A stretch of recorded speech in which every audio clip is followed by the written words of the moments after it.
We are going to be discussing about the Azure Active Directory Connect Health. So the Azure Active Directory Connect Health provides a robust monitoring of your on-premises identity infrastructure. It enables you to maintain a reliable connection to Microsoft 365 and Microsoft Online Services. As you may know, we have two kind of Azure AD Active Directory Connect. That's a Cloud Sync Connect and your standard Azure Active Directory Connect on premises, which you need to install on premises. So you have two ways in which you can monitor both your cloud services, the sync service, and then your Azure Active Directory on premises. So if I go to one of the Microsoft Entra Admin Center and I go to my Azure Active Directory. Here you can see we have, let me go to the Azure Active Directory Connect, the AD Connect. And if here you can see we have the Cloud Sync and also the Azure AD Connect Sync. You can see say less than 1 hour ago. But if I scroll down, here you can see we have Health and Analytics. So what you need to do is to monitor your on-premises identity infrastructure and synchronization services in the cloud. Let's just click on the Azure AD Connect Health. Here you can see we have, first of all, we have sync error for your Connect Sync. That's the one from the cloud. And we have the sync services. So let's begin with the sync service error. You can see at this moment, if there are any errors, message, or for example, you can see large attribute data mismatch. So if there's any data mismatch or duplicate attributes from your on-premises to the cloud, is going to be displayed here, and from there you can actually click on that number and then go to see what the error message is. And if, for example, if there's any sync service error, you can see at this moment we have two error message. So if I just double click on that, at this moment you can see sync error is no. But if I just go to my sync error, you can see it says password hash synchronization heartbeat was, let me see, the heartbeat was skipped. Why? Because my server was actually down. So this error is actually, which of course is realistic because I put off the server, and there you can see the health service data is not up to date, and also the health service data is not up to date. Is here is a warning. So at this moment also you can see that we've not put on our server. So at this moment the server is now on, and definitely this error message will still be there, just to know that the error actually occurred, and you're going to get your long list of different errors message, and the race time will actually be there.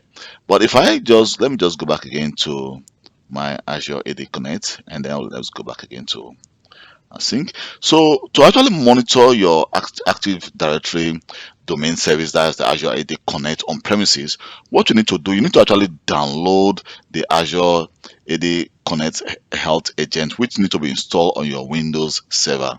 So here I have my Windows server, and I want to actually install, let me just minimize this and then expand this as well. So I want to install this agent on my server. So I just need to double click, and then we need to just click install,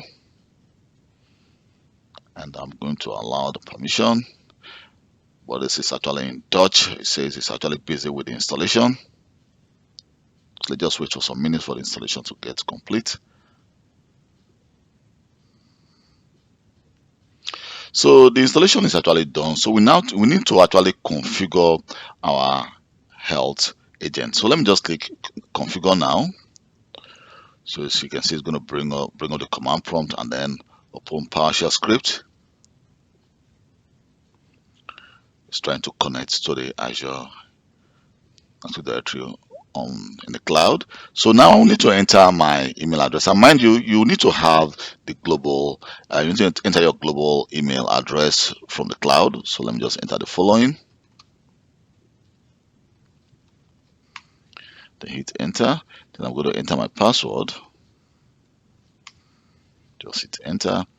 And because I configured a multi-factor authenticator, so I'll need to authenticate on my phone. Here we go. You can see it's trying to start some other services on this device. So let's just wait for some minutes for this to get completed. Here you can see it says it's trying to acquire monitoring service certificate using the tenant dot certificate, and it was successfully acquired.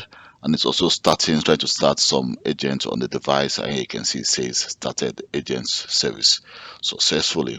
And now you can see it says the agent registration completed successfully.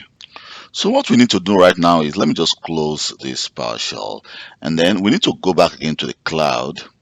And if we go back to the cloud, here you can see we now have the um, Active Directory domain service. If you're not seeing this, you can just do some refresh.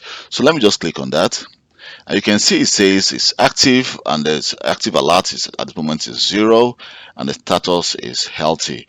So if I let me just click on this right now, and here we go. You can see if there are any error message, you're going to actually see it here on your dashboard on the Azure Active Directory Connect Health for your Active Directory domain service. So at this moment, you can see we are not seeing any error message because we just installed this newly. Probably if I log off my server for sometime because before I go to bed, I'll always put the server off, and then maybe if the health service try to actually connect to the on-premises server, and I found out that there is no connection between the server, it will start generating some some error message. So probably by tomorrow or maybe 2 days later, we begin to see some error message here. And also, apart from that, if there are any sync error or any other error message, you can actually find it here, which you can actually use to solve the issue. If you don't know what the problem is, you can always go to the internet and try to find a solution to what the problem is. So monitoring your server or your or the health of your Active Directory domain service is actually very important. So you can actually find out if there's any mismatch between any user's account, or if there's any error message from a user's account. So it will actually help you to resolve those issues.